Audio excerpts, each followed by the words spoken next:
Reading with your kids.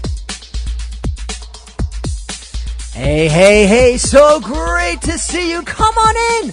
Hi, my name is Jevly, and this is the Reading with Your Kids podcast and iTunes #1 kids and family podcast, coming to you from beautiful Reedville, Massachusetts. We have a wonderful, wonderful guest for you today. Our STEM week continues. Our guest is Melissa Stewart. She is the author of so many amazing books, and she is going to be talking to us today about how we can build a wildlife garden and inspire our kids' natural curiosity about animals and the world around them. Sparking kids' curiosity, sparking kids' imagination. I loved it. I had such wonderful memories of different times and different things that really ignited my kids' imagination when they were younger. It was wonderful to see their eyes light up. It's a joy. It's a joy for any parent. It's a joy for any grandparent, aunt, or uncle. Anybody who loves kids would love an opportunity to help ignite that spark, that energy, that curiosity. Well, check this out. Little Passports is the perfect holiday gift for curious kids of all ages. Little Passports delivers fun-filled packages right to their door every single month with engaging hands-on activities, interactive projects, and unique souvenirs just waiting to be discovered. Little Passports monthly subscriptions are designed to spark children's curiosity about geography, world cultures, or science. From exploring sea creatures in Costa Rica to building a Big Ben like the one in England or making an ancient Greek headpiece, every month is a different adventure that will fuel their imagination and spark their natural curiosity of the world around them. It's the perfect holiday gift for kids ages 3 to 13 this holiday season. Order today for holiday delivery at littlepassports.com/reading. That's littlepassports.com/reading. We love STEM here on the Reading with Your Kids podcast. We love books that help families start talking about STEM, science, technology, engineering, mathematics, and we have a wonderful guest today who is all about STEM and all about animals.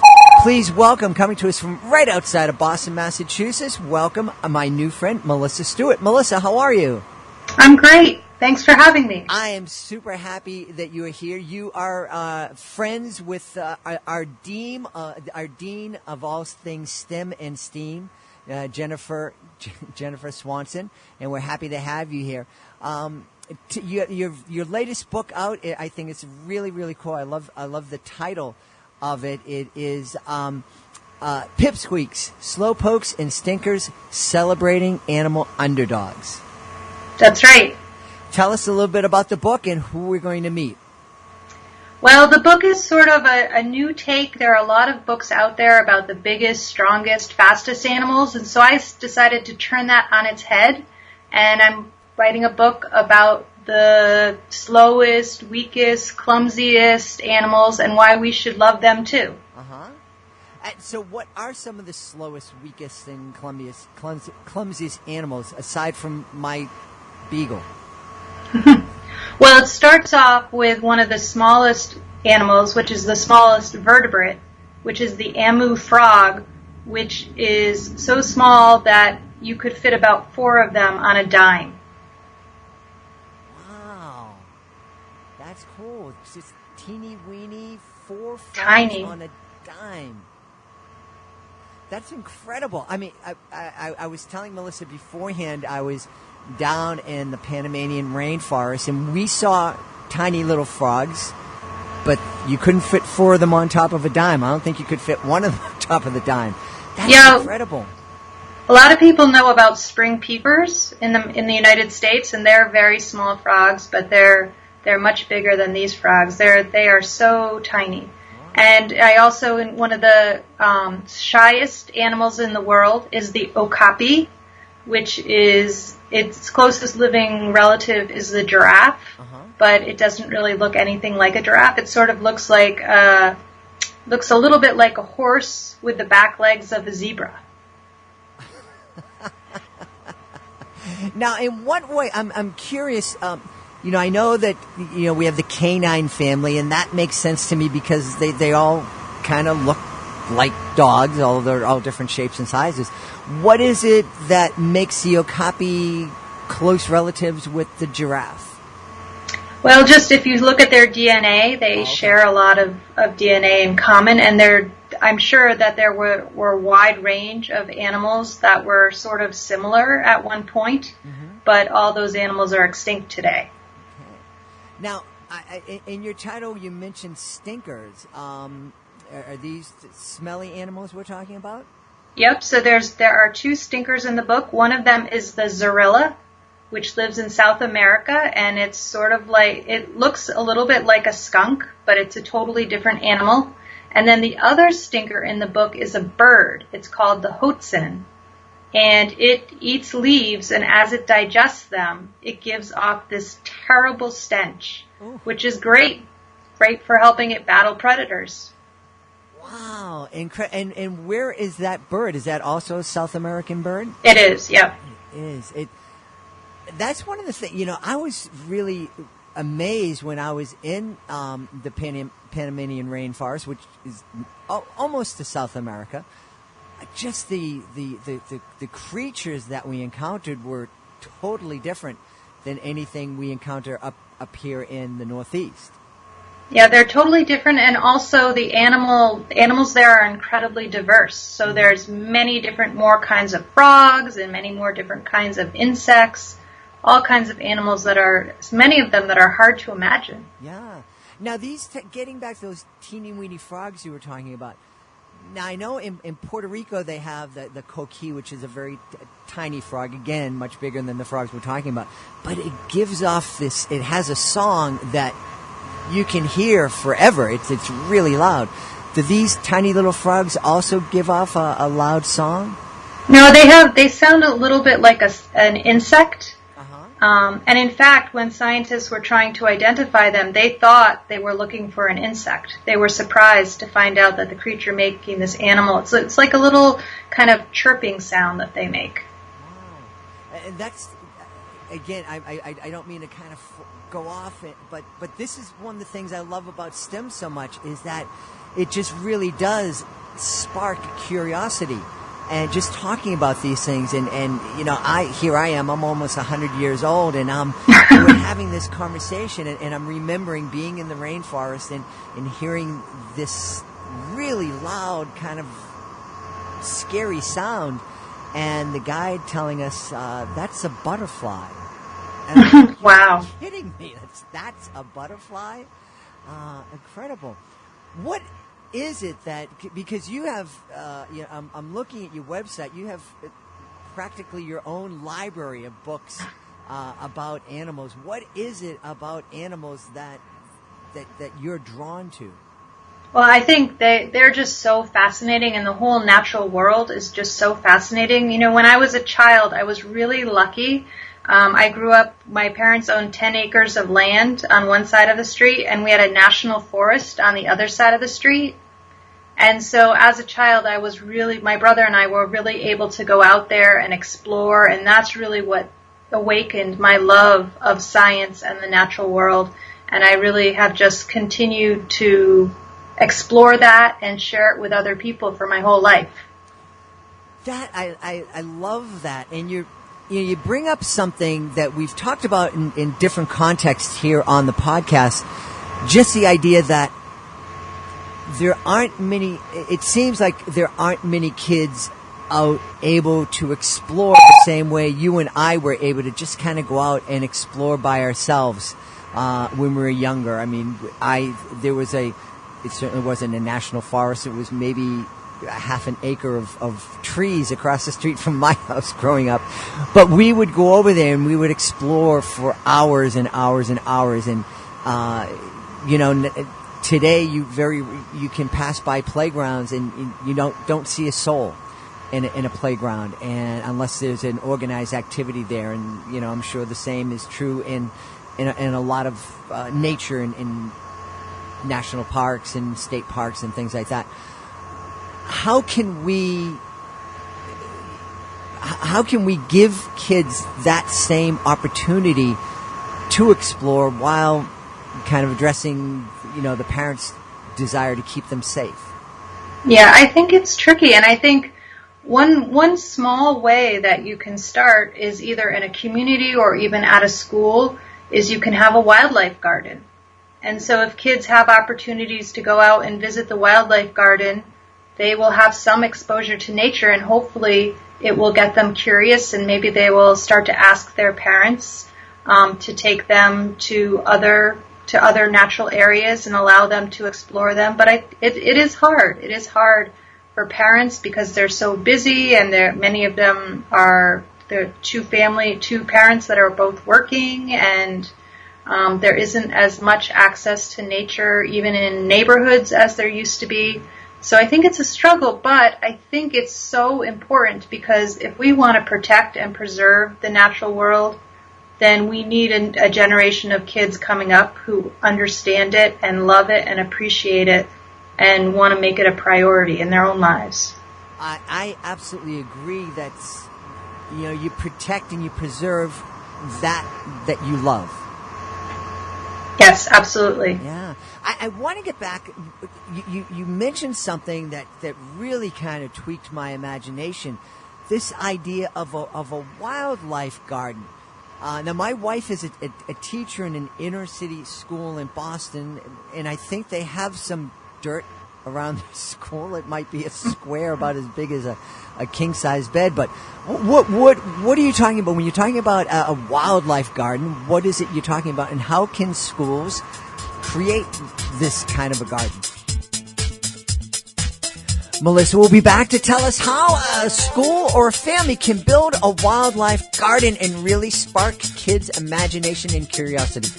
Little Passports is a perfect holiday gift for curious kids of all ages.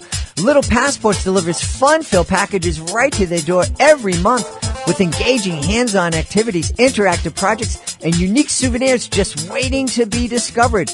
Little Passport's monthly subscriptions are designed to spark children's curiosity of geography, world cultures, or science. From exploring sea creatures in Costa Rica to building a Big Ben like the one in England or making an ancient Greek headpiece, every month is a different adventure that will fuel their imagination and spark their natural curiosity of the world around them.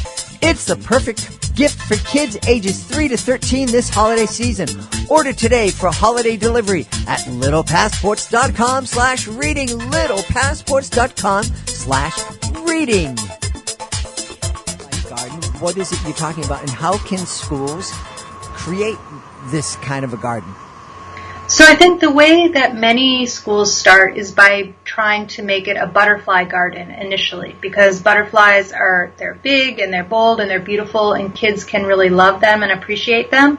And the best way to create one, you don't really need a whole lot of square footage. The size of a king-size bed might do it. And so if you just plant native plants that are the kind of plants that will attract butterflies, then you can start there. And if you have a little bit of a larger area, you can start to think more about what would attract birds. You could include a bird bath that would give them a place to come and perch and take a little bath. And you could also have some bird feeders outside a window in a classroom. So there are a lot of different ways that you can try to bring nature to a school, even if you don't have a lot of area to work with. Mm-hmm. And I think a lot of times, or at least me, when I hear the word wildlife, I'm thinking bears and tigers and, but squirrels and butterflies and birds and little ladybugs. That's all part of nature and all part of wildlife. Yes, absolutely. And I think larger animals you probably aren't going to get, especially in an urban kind of setting. But I think even, kids are so naturally curious, and if you give them even the smallest amount of access or the tiniest little taste of what nature has to offer, they'll want more and more and more. And they can read books, and they can look for opportunities to go and maybe attend a summer camp that has more kinds of outdoor activities in a more natural setting. So there are a lot of different options. One of the things you mentioned was just families getting out and exploring together. And, we talked that the Reading with Your Kids podcast is about inspiring families to read more together, but we're also here to inspire families to cook together and create together and explore together. Now, I know one of the things when my kids were growing up, my wife she doesn't like to get dirty, and she doesn't like the word hike. She'll walk around the mall like for hours at a time, but just get the concrete away and put her on grass, she gets all nervous. Talk a little bit about we know the benefits of reading with our kids. They increase their vocabulary and empathy, and obviously they become better readers. What kind of things do you think families can get out of, going out of their comfort zones and taking a walk down a nature trail or up a mountain or just in some kind of green that they don't normally find themselves? I think one thing that people might be surprised about, even if they just go, a few feet or a few yards into a natural setting down the path in a nature center, is this feeling of calm that just comes over them, and that it's just this peacefulness that is so hard to get in our busy world or in a more urban setting. And that feeling of calmness, I think, can open up communication between parents and children, give them an opportunity to just enjoy each other's company, to talk about the incredible things that they're seeing around them that maybe are not things that they see every day, little insects or interesting looking plants, or watching the clouds, the shifting clouds go by, and maybe lying down to see what kind of shapes they might see. It's just an opportunity to kind of be at peace and be at rest and to enjoy the natural world. And I think nature can really be a sanctuary for a child or for an adult, for anyone. And I think that's something that I think many people experience that as children, if they were lucky like us to be able to enjoy the natural world, but that maybe they've sort of forgotten about as they've gotten away from nature. And I think that they might be able to recapture that if they take their own children into it doesn't have to be a hike up a mountain. It could just be a walk down the path in a nature center. And, you just reminded me that sometimes when we're in the city and we want to connect with nature, all we have to do is look up into the clouds. Yes, that's true. Or there are parks. There are parks in most cities that also can provide, some peace and some enjoyment of nature. Yeah. What my beautiful wife and I were taking, we actually live in the city, but our yard borders a wildlife sanctuary, which is typically birds along the Blue Hills, and we're actually walking our beagle, who's kind of lazy, but he does enjoy a walk, and we're just walking down the sidewalk and heard a noise to our right and turned, and there was 4 deer just kind of chilling out but like you said, just kind of off, maybe 4 or 5 feet off the sidewalk. If they hadn't moved, we never would have. We walked right by them. We never would have noticed them. Yeah, and I think even if you're going, if you're driving at dusk, you can often see deer in open fields grazing. I think just looking around, you might see more wildlife than you expect. Mm-hmm. Now, one book that caught my eye when I was at your website, you wrote a book about sloths. And we actually encountered sloths while we were down in Panama. And what a really cool, different creature, and that they're really cute and they're adorable hanging upside down, and they are so slow. It's incredible. They're amazingly so. And when I was in Costa Rica, we went to a center, a sloth rehabilitation center, and I actually had the opportunity to pet a sloth.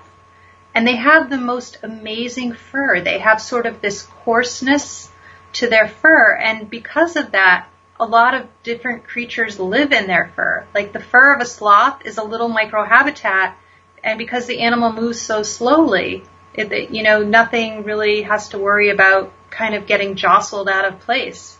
Wow. So there are algae, there are insects, there are all kinds of things living in this coarse fur of the sloth, which is another thing that makes them absolutely incredible animals. Wow. I never thought of that. Sometimes, I look in my backyard and we have this big, beautiful tree, and I think of all the creatures that are living there. And I never thought that there's a whole universe living on a sloth. There are. Yeah, someone did a study, and I think there were about 40 different creatures that were living in the fur of some of the sloths that they looked at. That's such a cool little word, creatures. I never really used it much other than there was an old horror movie series on TV called Creature Feature when I was growing up, but that wasn't a word I used a lot, but my daughter used it, and I'm not sure where she picked it up, but it was like this, just a beautiful word that she related to in such a wonderful way.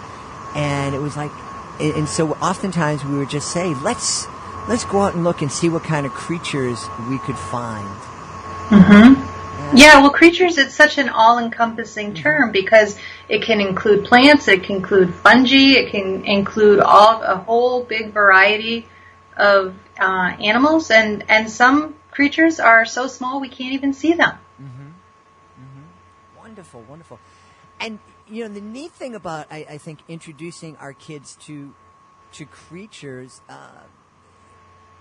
in their love for creatures, there's a whole universe of opportunities for kids to kind of earn a living and find a passion in the animal sciences. Can you talk about some of the different professions a kid who loves creatures might be able to get into? We think of vet, and that's kind of an obvious one, but what other kind of things?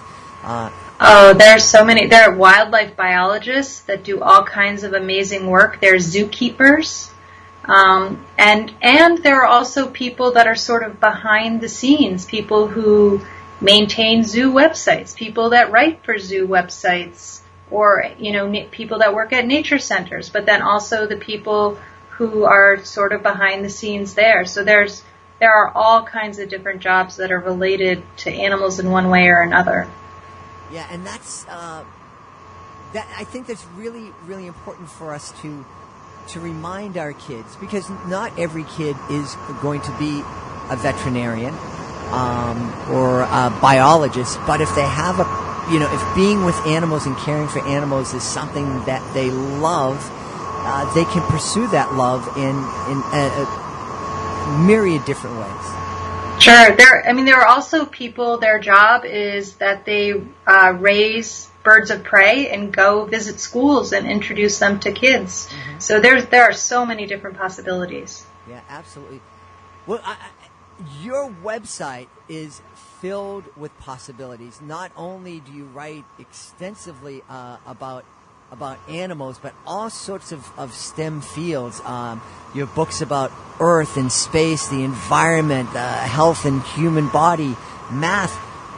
Before I ask you where we can find you online, what is it about STEM that kind of sparks your imagination and passion?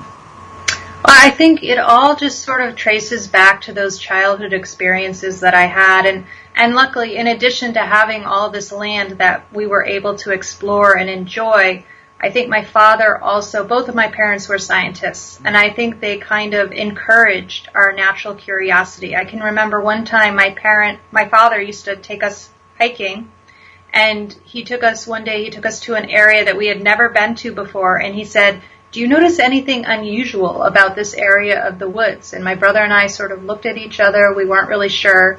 But then I said, "Well, all the trees look kind of small." And he said, "That's right. That's a great observation, because about 25 years ago, there was a fire here.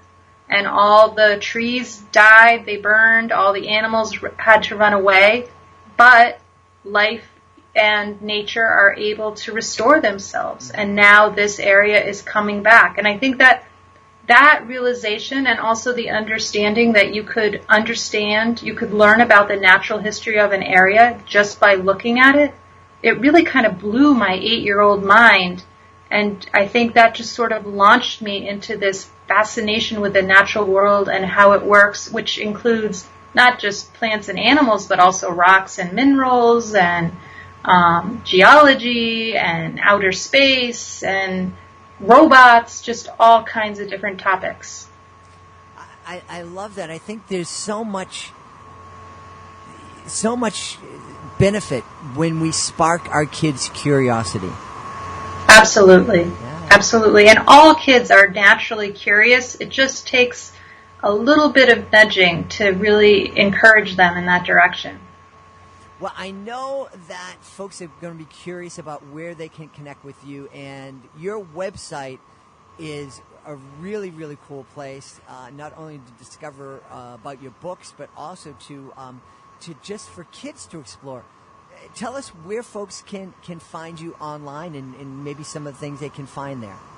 Yep, so if you just Google Melissa Stewart author, my website will pop right up. The URL is actually melissa-stewart.com, because someone already had melissastewart.com. So it's easy to find that. Also, my books are available at most libraries and in many bookstores, and or also at online booksellers. I love that. You know, most folks when they come on and because, you know, being an author is a business, they say, well, you can buy my book. But I love the fact that you first said, well, you can find my book at most libraries. Yeah, you know, I think that books can be expensive, and the library is a tremendous resource for not just for finding books, but there's so many different things, programming that they offer and access to computers. And I think it's so important to support our libraries, and especially school libraries. More and more school libraries are being shut down across the country, and it's just awful. Kids need access to books, and a trained librarian is an incredible resource, and we should have one in every single school. Amen. If it was not for the library, I never would have finished elementary school. I probably would have been sent away to some prison. It just was...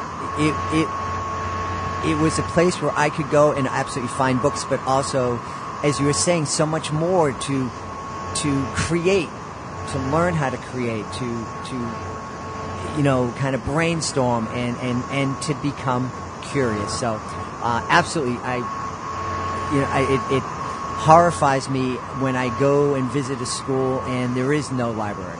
I think it's a resource that absolutely every single school should have. It's not an option. I don't think it's an option. So we agree on that.